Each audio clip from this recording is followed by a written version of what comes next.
Why would the richest and most powerful country on Earth want to own a frozen island with more ice than people? Not once. Not as a joke. But again and again. In 1946, the United States quietly tried to buy Greenland. Denmark said no. Decades later, the idea returned in public, shocking the world. People laughed. Commentators joked. Leaders dismissed it as absurd. But here's the truth most people missed. This was never a joke. And it was never really about land. Because Greenland is not just ice and snow. It is not empty. And it is definitely not irrelevant. Greenland sits at the very top of the world. It watches the shortest path between superpowers. It overlooks new oceans forming as the ice melts.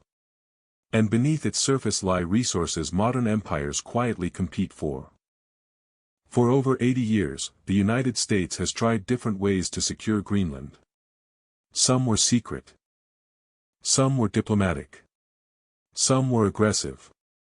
And some may not have happened yet. By the end of this video, you'll understand why Greenland matters more today than ever before. Why global powers are watching it closely. And why the next move may change the balance of the world in ways no one is prepared for. Stay until the end, because the final insight explains why this story is not just about Greenland, it's about the future of global power itself. When most people hear the name Greenland, they imagine a giant block of ice. Cold. Empty. Useless. A place far away from real power and real decisions. That image is comforting. And completely wrong. Greenland is not valuable because people live there. It is valuable because of where it sits. Look at a map of the world from above. Not from Europe. Not from America. From the top. From that angle, Greenland stops being the edge of the world. It becomes the center. Greenland sits between North America, Europe, and the Arctic. It lies directly under the shortest routes that missiles, bombers, and satellites travel. Anything moving between major powers passes near it, over it, or around it. That makes Greenland a perfect place to watch. To listen. To detect. To respond. In military terms, Greenland is not an island. It is a platform. A natural watchtower at the roof of the planet. And now, as the climate changes, Greenland's importance is growing even faster. Ice that once blocked ships is disappearing. Routes that never existed are opening. The Arctic is turning from a frozen wall into a global highway. Greenland stands at the gate of that highway. This is why powerful countries don't see Greenland as remote. They see it as exposed. They see it as strategic. And they see it as something too important to leave to chance. To understand why the United States became obsessed with Greenland, we need to go back to a moment when fear reshaped the entire world. After World War II ended, the world did not relax. It froze. Two powers rose above all others. The United States. And the Soviet Union. Both had armies. Both had ideology. And soon, both had nuclear weapons. For the first time in history, distance no longer meant safety. American military planners began asking a terrifying question. If the Soviet Union launches an attack, how fast could it reach us? The answer changed everything. The shortest path from Russia to the United States is not across oceans. It is not around continents. It is straight over the top of the world. Right over Greenland. Suddenly, this frozen island became a shield. And also a warning system. If bombers or missiles crossed the Arctic, Greenland would see them first. Minutes of early warning could mean the difference between survival and destruction. At the time, Greenland belonged to Denmark. But Denmark was small, weak, and recovering from Nazi occupation. During the war, the United States had already stationed forces in Greenland with Danish permission. Officially, it was temporary. Unofficially, American strategists had no intention of leaving. They had looked at the map. They understood the math. And they reached a simple conclusion. If you control Greenland, you control the gateway between superpowers. This realization marked the beginning of a fixation that would last generations.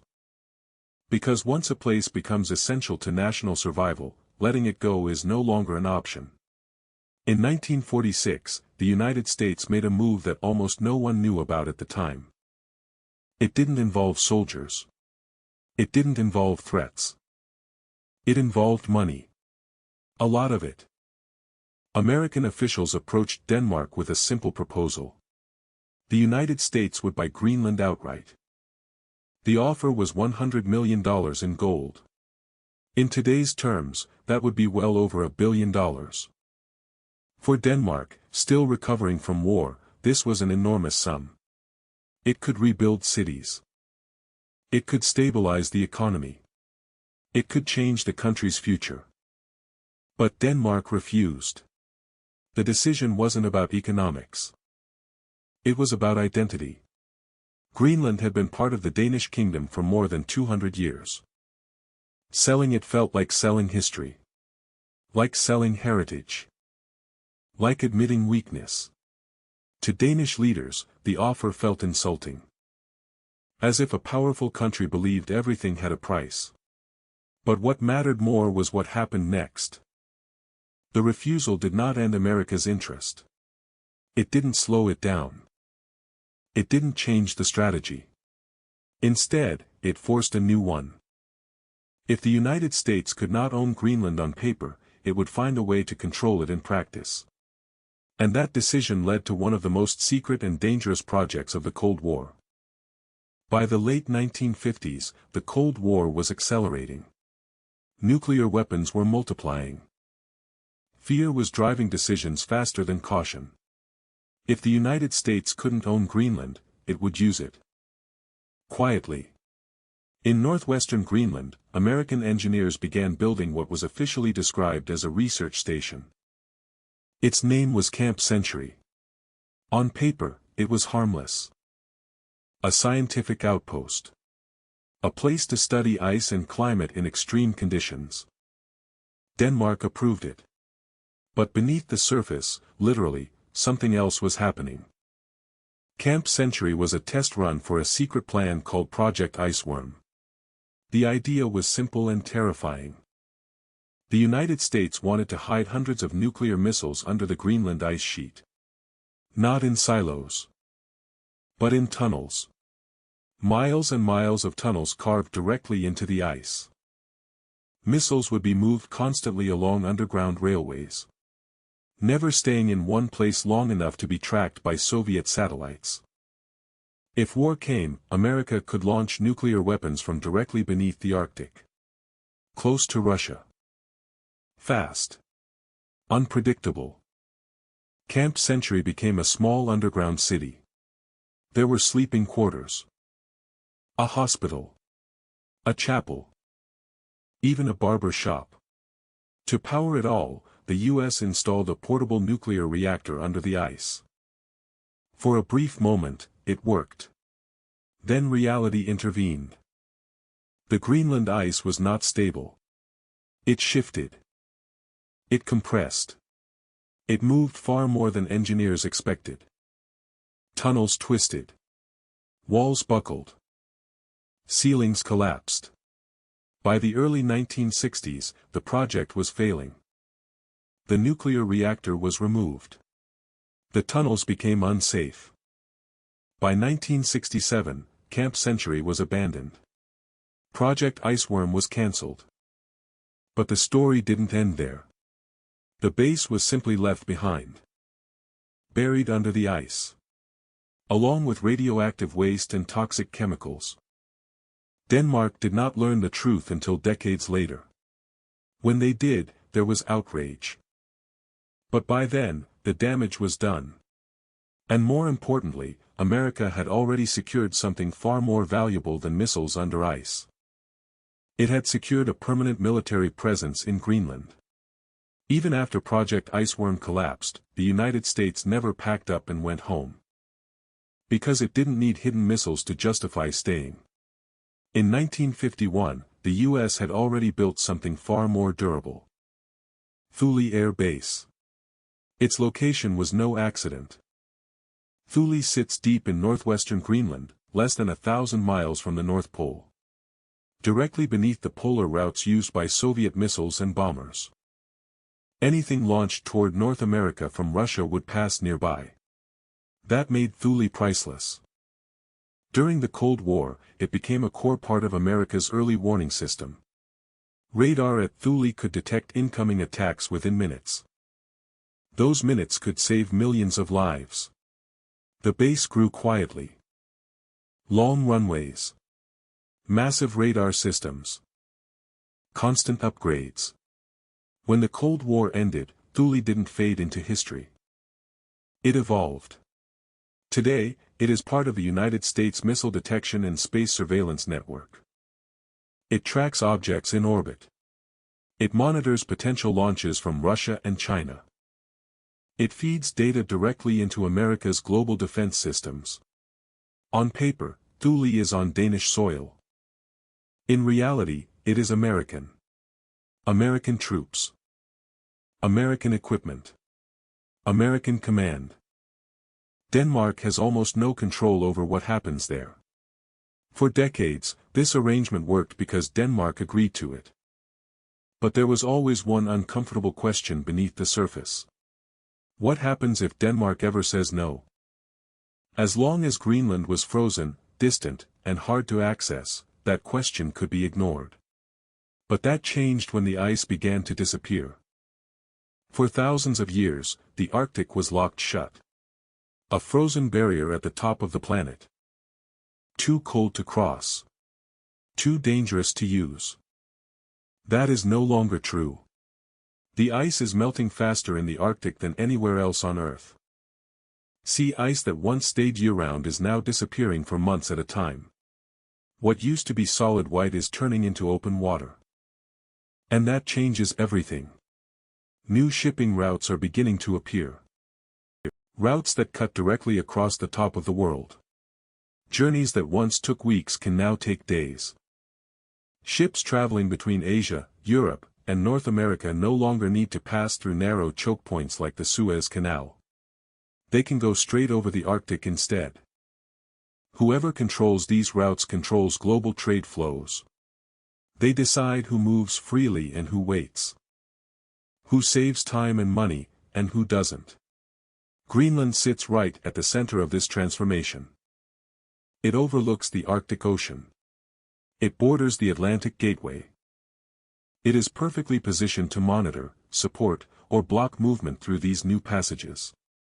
This is why the Arctic is no longer a frozen wasteland in the eyes of superpowers. It is a new frontier. A new arena of competition. And Greenland is the most important piece on that board. But shipping lanes are only part of the story. Because beneath the melting ice lies something even more valuable. What makes Greenland truly irresistible is not just where it sits. It's what lies beneath it. Under the ice, Greenland holds vast deposits of rare earth minerals. These are not rare because they don't exist. They're rare because they are hard to extract and process. And they are essential. Every smartphone. Every electric vehicle. Every wind turbine. Every advanced weapon system depends on them. Right now, one country dominates this supply. China.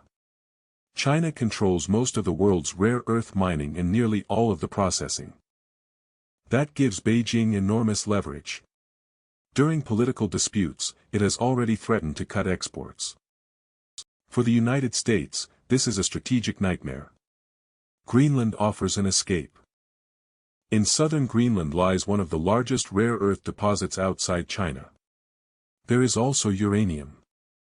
Enough to fuel nuclear reactors for decades. Zinc, copper, iron ore. Even precious stones. Off the coast, there may be oil and natural gas. For years, these resources were locked away by ice. Too difficult. Too expensive. But as temperatures rise, access becomes easier. Mines that were impossible 20 years ago are now realistic. What's difficult today may be routine tomorrow. This turns Greenland into a kind of frozen treasure chest. The country that controls Greenland doesn't just gain land. It gains leverage over future industries. Energy. Technology. Defense. And right now, that country is still Denmark. A small nation. With a small military. Dependent on American protection. Which raises an uncomfortable question in Washington. How long will Greenland really remain out of reach? In August 2019, a strange headline appeared around the world. The President of the United States wanted to buy Greenland. Most people laughed. Late-night shows turned it into a punchline. Commentators called it bizarre. Denmark called the idea absurd. But something important was happening beneath the noise. Donald Trump was not joking. When he talked about Greenland, he spoke like a businessman. A large real estate deal. A strategic purchase. Something that simply made sense to him. When Denmark refused even to discuss it, Trump reacted personally. He cancelled a state visit. He criticized Denmark's leadership. He was visibly offended. This reaction surprised many people. But it shouldn't have. Behind the scenes, serious people in Washington had been thinking about Greenland for years. The Pentagon had studied Arctic strategy. Intelligence agencies had mapped Greenland's resources. Diplomats had explored ways to expand American influence. Trump didn't invent the idea. He said it out loud. He stripped away the polite language and exposed the core belief. Greenland was too important to be left in someone else's hands. The public treated the episode like a moment of chaos. In reality, it was a signal. America's interest in Greenland was no longer quiet. And it was no longer patient. From the outside, Greenland looks like a simple possession. Danish land. Danish control. From the inside, it is anything but simple. Greenland governs most of its own affairs. It has its own parliament. Its own prime minister. Its own language and culture. The majority of its people are Inuit. Their history on the island goes back thousands of years. Long before any European arrived. Danish rule left deep scars. Communities were relocated. Children were separated from families. Traditional ways of life were disrupted. Because of this, many Greenlanders dream of independence.